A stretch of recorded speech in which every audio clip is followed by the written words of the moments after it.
about how do we stop a sneeze. So there's a nerve called the trigeminal nerve in our nose and on the part above our lip. So when some dust comes in our nose, then the trigeminal nerve sends a signal to the brain which makes us sneeze. And so the germs will come out.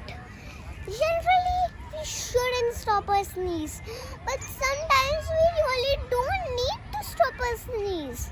So for that, what do we need to do? So we need to just touch the part above our lip.